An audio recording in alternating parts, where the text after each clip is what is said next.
O tema desta noite é João Batista, a voz do deserto. Lucas 1:5. Existiu no tempo de Herodes, rei da Judéia, um sacerdote chamado Zacarias, da ordem de Abias, cuja mulher das filhas de Arão, e o seu nome era Isabel. Glória ao Pai, glória ao Filho, glória ao Espírito Santo, ao único Senhor e Deus da salvação, Jesus Cristo, o sumo sacerdote eterno. Nós te agradecemos por sua palavra nesta noite. Vem falar conosco. Nós precisamos entender mais a sua vontade para com a humanidade. Amém. Talvez você parou um pouco para pensar por alguns versículos que falam sobre João Batista, o último profeta da lei. Por partes de versículos que diz que a lei predomina. Mas hoje será provado se esses versículos estão nas originais ou se foi posto.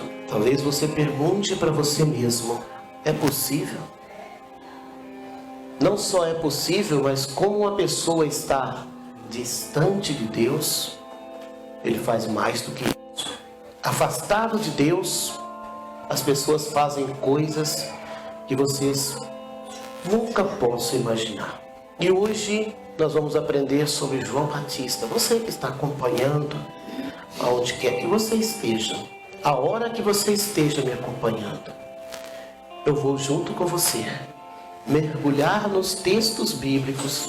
E esse é um dos principais motivos porque não sou igreja, porque não vou à igreja, porque não pertenço à igreja. Esse é um dos principais motivos.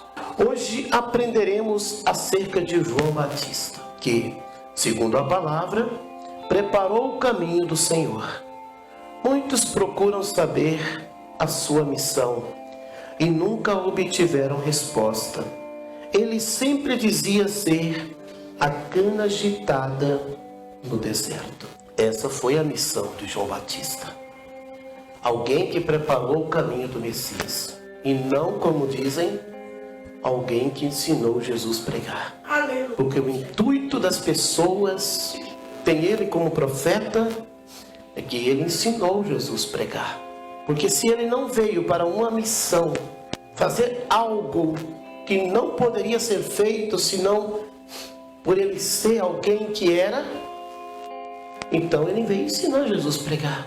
Você teria coragem de ensinar Jesus a pregar? Tem muita gente na terra com esse título, com essa vontade de querer ensinar Jesus a pregar. Se achar um jeitinho, ele abre a boca e diz: olha, eu sou doutor, eu ensino. Se Jesus vier agora, nós vamos ter um grande debate. Nós vamos debater muito, porque nós sabemos pregar. Nós estamos desenvolvidos. Tenho alguns diplomas enfeitando as minhas paredes. Mateus 3:3. Porque este é o anunciado pelo profeta Isaías, que disse: voz do que clama no deserto, preparai o caminho do Senhor, endireitai as suas veredas.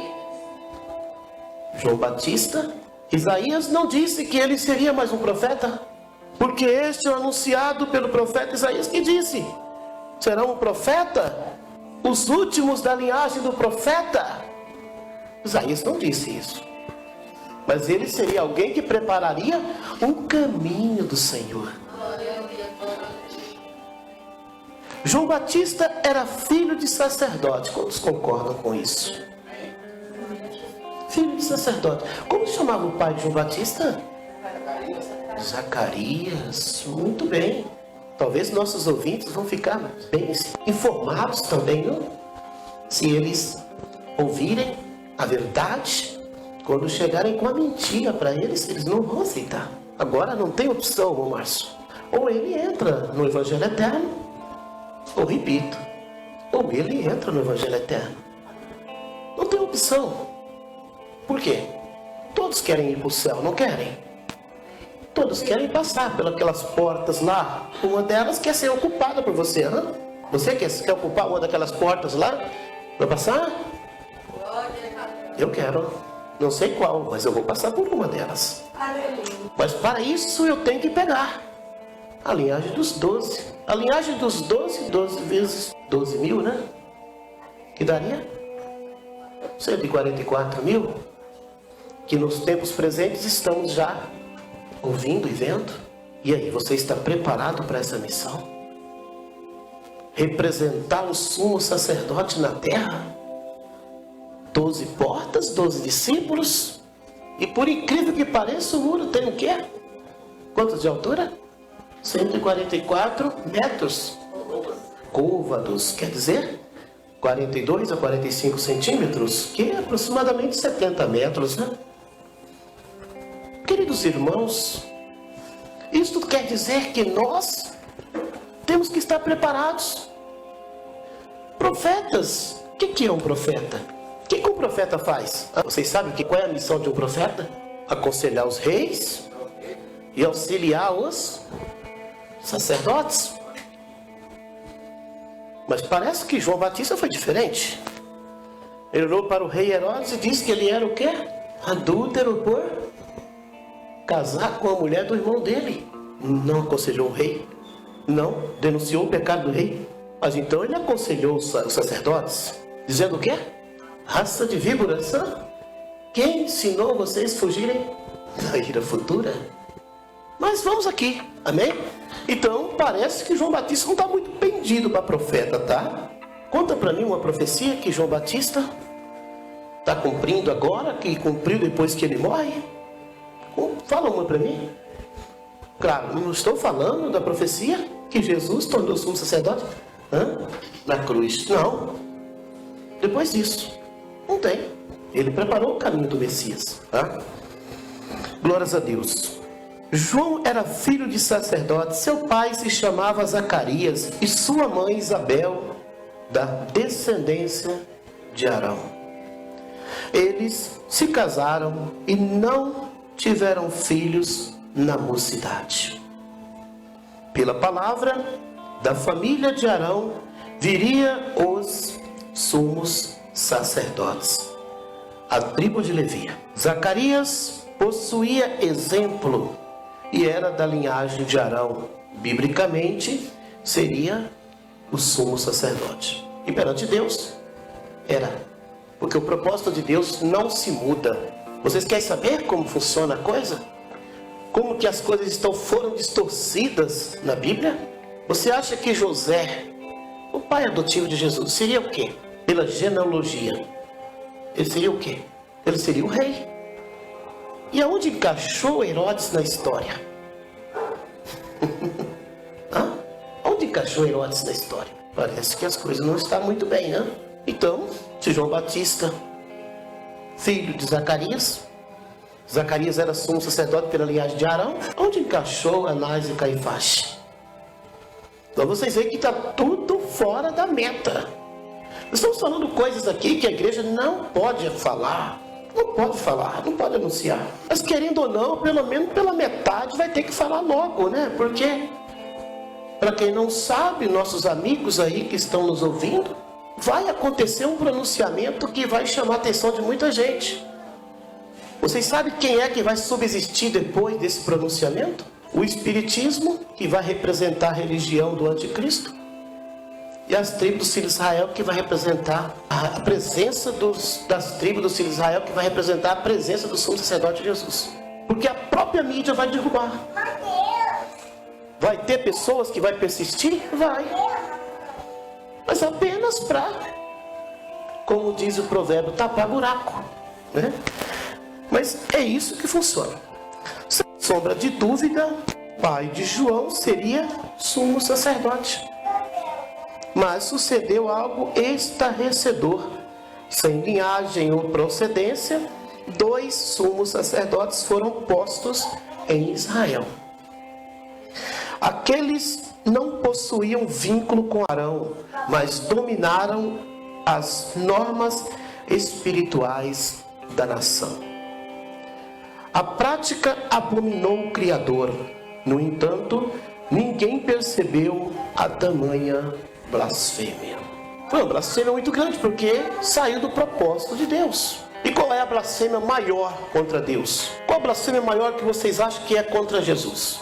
Achar que ele tomou o sacerdócio.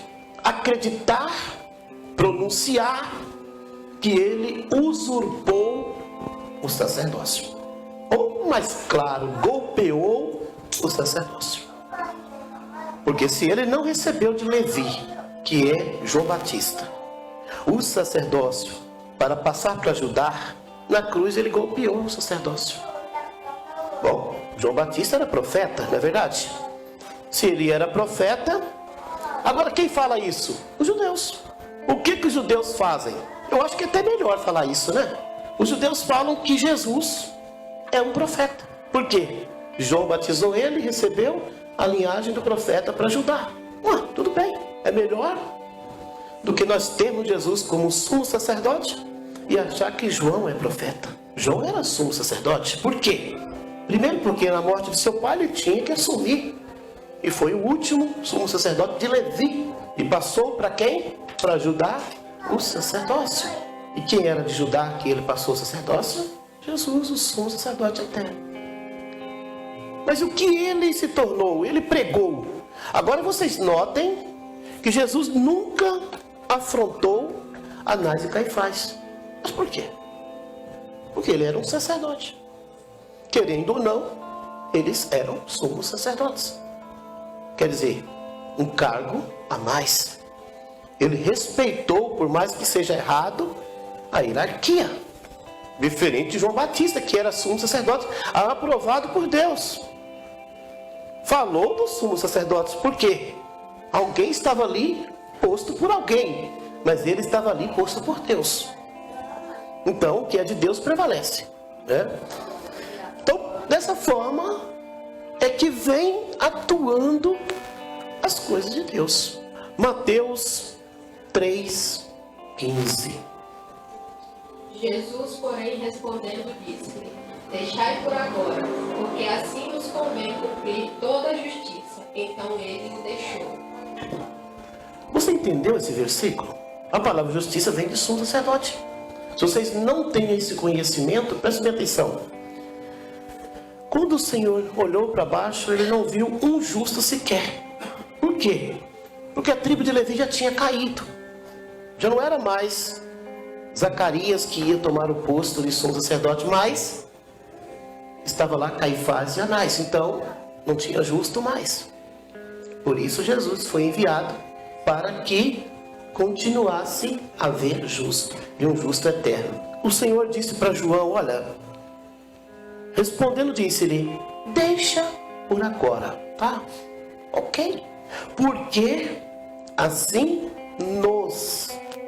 quer dizer, eu e você, viu João? Eu e você, nós, nos convém cumprir toda a justiça. Quer dizer, se você é o sumo sacerdote, eu também serei lá na cruz.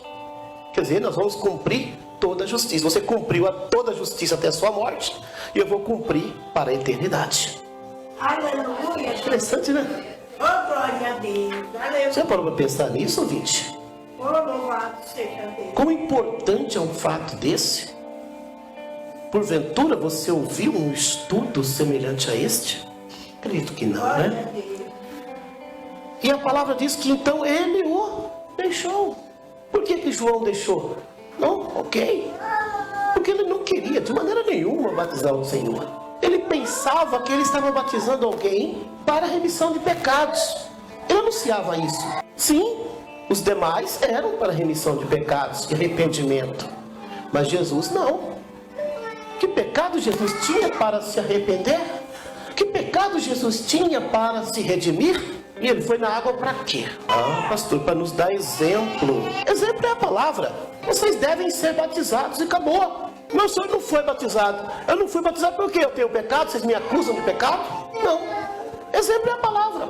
Ele ordenou, falou, e nós temos que fazer e acabou. Jesus fala, a água para. Amém? Eu vivi nessa condição. Por isso eu também não vou crucificar as pessoas que estão aí levadas por essa forma. Então, irmãos, nos convém cumprir tudo isso. E ele deixou. Foi uma guerra para Jesus, para João batizar Jesus, irmãos. Ele queria ser mais humilde, ele queria ser batizado pelo Senhor. Não, João, calma aí, João. Você não sabe quem você é e nem você sabe quem eu sou? Você não sabe que tribo você é e não sabe que tribo que eu sou? Convém agora você passar isso para mim. Nos convém com toda a justiça. Glória a Deus, amém?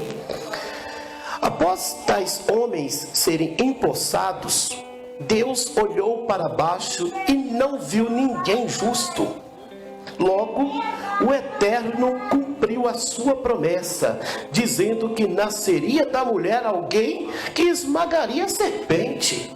Assim que enviou o seu filho na semelhança do pecado, para libertar Israel do jugo ismaelita.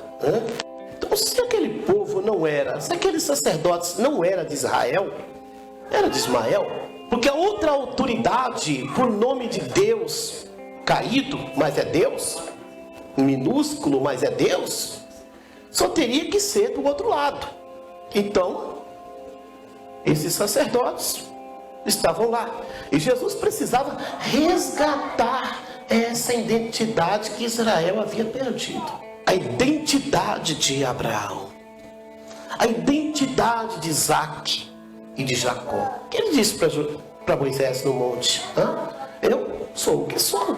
Sou Deus de Abraão, de Isaac e de Jacó. Quer dizer, seguindo as gerações. E poderia bem dizer, também sou Deus de José. Sou Deus dos profetas, poderia muito bem dizer isso, porque eles são das nações. Além de nomearem 2 grandes sacerdotes, também criaram 613 leis para regerem Israel. Isso forçou a nação a afastar-se de Deus.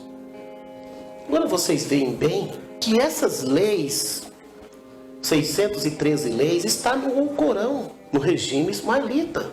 Aí você olha e fala, meu Deus do céu. Então a origem de colocar a lei de Moisés, o João, o último profeta da lei, está lá, porque eram obrigados. Agora você pode me responder por que eles tiveram facilidade para colocar as leis no lugar dos mandamentos? Alguém pode me falar o que isso pode significar e por que aconteceu isso? A Arca da Aliança está escondida. Os mandamentos já não estavam mais visíveis, embora tê-los escritos, mas as tábuas presentes não estavam mais em Israel. E teve facilidade com isso, né? Ponto número 3. Por que Cristo veio à Terra? O número 1, resgatar Israel do ismaelismo.